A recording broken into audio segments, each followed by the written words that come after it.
ପ୍ରାର୍ଥନା ମେ 16, 1914। କାଲି ମୁଁ ଠିକ୍ ଯେତେବେଳେ ମୋର ଅନୁଭୂତିଟିକୁ ଭାଷାରେ ବ୍ୟକ୍ତ କରିବାକୁ ଚେଷ୍ଟା କରୁଥିଲି, ସେତେବେଳେ ମୋତେ ହଠାତ୍ ବାଧା ପାଇ ଅଟକି ଯିବାକୁ ହୋଇଥିଲା। କିନ୍ତୁ ବର୍ତ୍ତମାନ ମନେ ହେଉଛି ସବୁ ଯେପରି ବଦଳି ଯାଇଛି।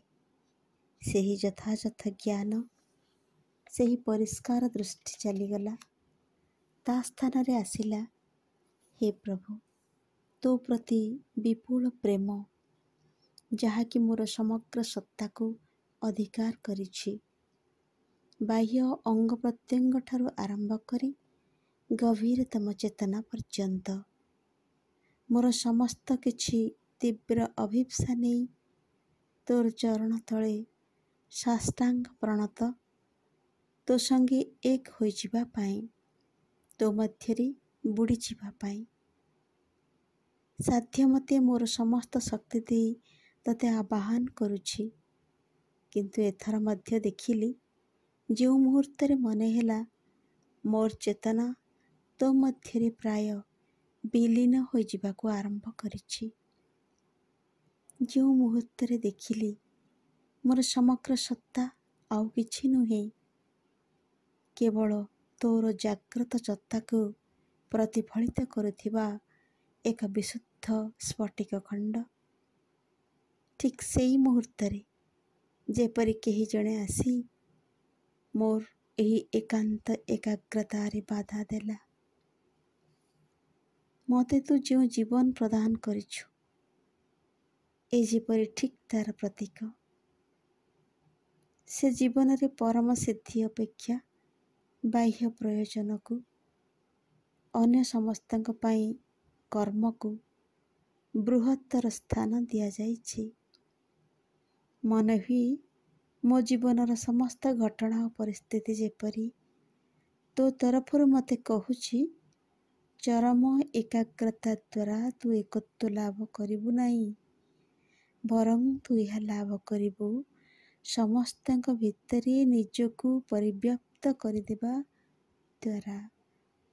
ହେ ଭଗବାନ, ତୋର ଇଚ୍ଛା ପୂର୍ଣ୍ଣ ହେଉ। ବର୍ତ୍ତମାନ ମୁଁ ସ୍ପଷ୍ଟ ବୁଝିପାରୁଛି ଯେ ତୋ ସଙ୍ଗେ ଏକାତ୍ମତା ମୋର ଏହି ବ୍ୟକ୍ତିସତ୍ତା ପାଇଁ ଏକ ଦୂରର ଲକ୍ଷ୍ୟ ନୁହେଁ, ଯାହାକୁ ମୁଁ ଅନୁସରଣ କରିବାକୁ ହେବ, କାରଣ ବହୁଦିନ ପୂର୍ବରୁ ତାର ସେ ସିଦ୍ଧି ଲାଭ ହୋଇସାରିଛି। ସେଥିପାଇଁ ତୁ ଯେପରି ମୋତେ ସର୍ବଦା କହୁଛୁ, ଏହି ଏକାତ୍ମତାର ଭାବାବେଶରେ ବିଭୋର ହୋଇଯାଅ ନା। ପୃଥିବୀରେ ଯେଉଁ ବ୍ରତର ଭାର ତୋ ଉପରେ ଦେଇଛି ତାହା ତୁ ପୂର୍ଣ୍ଣ କର।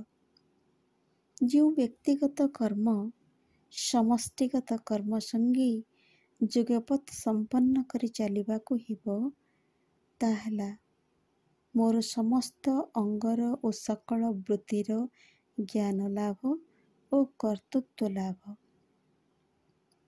ଏବଂ ଚେତନାକୁ ଏପରି ଏକ ଊର୍ଦ୍ଧ୍ୱତମ ଚୂଡ଼ାରେ ଚିରସ୍ଥାୟୀ ଭାବେ ପ୍ରତିଷ୍ଠିତ କରିବା, ଯେଉଁଠାରୁ ଯଥା ନିର୍ଦ୍ଦିଷ୍ଟ କର୍ମ ତଥା ତୋ ସଙ୍ଗେ ନିରବଚ୍ଛିନ୍ନ ଏକତ୍ୱ ଏକାଧାରାରେ ସମ୍ଭବ ହେବ।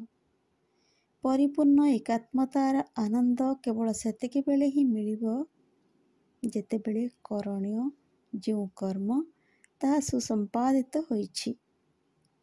ଆମକୁ ସମସ୍ତଙ୍କୁ ବୁଝାଇବାକୁ ହେବ ଯେ ପ୍ରଥମେ ଏକତ୍ୱ, ତାପରେ କର୍ମ।